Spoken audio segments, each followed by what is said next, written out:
இன்றைக்கி முள்ளங்கி குழம்பு செஞ்சுருக்கேன். டேஸ்ட் ரொம்ப சூப்பராக வந்திருக்கு. அதை எப்படி செய்கிறதுங்கிறத இந்த வீடியோவில் பார்க்கலாம். வாங்க வீடியோக்குள்ளே போகலாம்.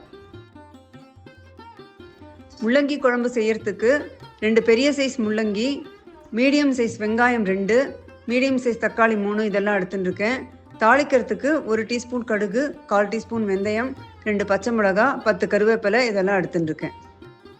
குழம்பு செய்கிறதுக்கு முதல்ல 3 டேபிள் ஸ்பூன் நல்லெண்ணெய் எடுத்துக்கிறேன். நல்லெண்ணெய் சேர்க்கறதுனால நல்லா டேஸ்ட்டாக இருக்கும், உடம்புக்கும் நல்லது.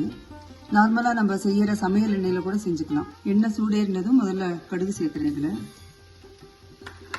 கடுகு வெடிக்க ஆரம்பிச்சிருக்கு. இப்போது வெந்தயத்தை இதில் சேர்த்துக்கிறேன். ஸ்டவ் மீடியம் விட குறைச்சி வச்சுட்டு செய்யணும்.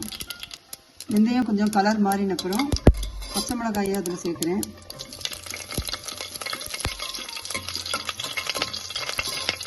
கருவேப்பிலையும் அதில் சேர்க்கணும்.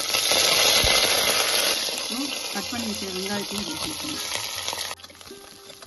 வெங்காயத்தை கொஞ்சமாக உப்பு சேர்த்து வதக்கிக்கலாம். அப்போ தான் வெங்காயம் சீக்கிரமாக வதங்கும். வெங்காயம் பொன்னிறமாக ஆற வரைக்கும் வதக்கிக்கலாம். வெங்காயம் பொன்னிறமாக வதங்கிடுத்து. இப்போது தக்காளி அதில் சேர்த்து சாஃப்டாக ஆற வரைக்கும் வதக்கிக்கணும். தக்காளி நல்லா வதங்கிடுத்து சாஃப்டாக. இப்போது 4 டீஸ்பூன் சாம்பார் பவுடர் இதோடு சேர்த்து நல்லா கலந்து விடுறேன்.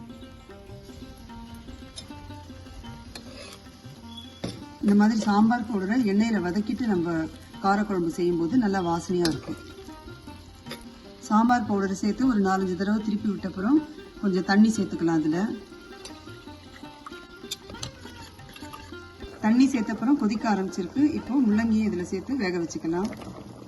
முள்ளங்கி பாதி அளவுக்கு வெந்திருக்கு. ஒரு மீடியம் சைஸ் எலுமிச்சம்பழம் அளவுக்கு புளி எடுத்து ஊற வச்சுருந்தேன்.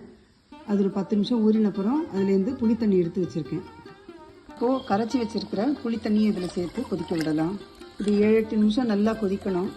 உப்பு ஒரு 1.5 டீஸ்பூன் அளவுக்கு சேர்க்குறேன். தேவைப்பட்டால் கடைசியில் சேர்த்துக்கலாம். இப்போ இதில் ஒரே ஒரு கரண்டி துவரம்பருப்பு வேக வச்சு வச்சுருக்கேன். அதை இதோட சேர்க்குறேன். இது ஆப்ஷனல் தான். பருப்பு சேர்த்தப்புறம் ஒரு கொதி வந்தாச்சு. இந்த குழம்புக்கு ஒரு 1/2 டீஸ்பூன் வெல்லம் சேர்க்கறதுனால நல்லா டேஸ்ட்டாக இருக்கும். வெல்லம் சேர்த்தப்புறம் நல்லா கலந்து விட்டுட்டு கொஞ்சம் டேஸ்ட் பார்க்கணும். இப்போது ஒருவேளை புளிப்பு அதிகமாக இருந்ததுன்னா கொஞ்சம் உப்போ இல்லாட்டி கொஞ்சம் தண்ணியோ உங்கள் டேஸ்ட்டுக்கு ஏற்ற மாதிரி சேர்க்கலாம். அப்போது அட்ஜஸ்ட் ஆகிடும். வெல்லம் சேர்த்தப்புறம் நல்லா கொதிக்க ஆரம்பிச்சிருக்கு. இப்போது கொத்தமல்லி தழையை தூவிட்டு ஸ்டவ் ஆஃப் பண்ணிடலாம். சுவையான முள்ளங்கி குழம்பு ரெடி ஆகிடுது. உங்களுக்கு இந்த வீடியோ பிடிச்சிருந்ததுன்னா லைக் பண்ணுங்கள், எல்லாருக்கும் ஷேர் பண்ணுங்கள், உங்கள் கமெண்ட்ஸ் அனுப்புங்க. சேனலை சப்ஸ்கிரைப் பண்ணாதவங்க சப்ஸ்கிரைப் பண்ணுங்கள். தேங்க்ஸ் ஃபார் வாட்சிங்.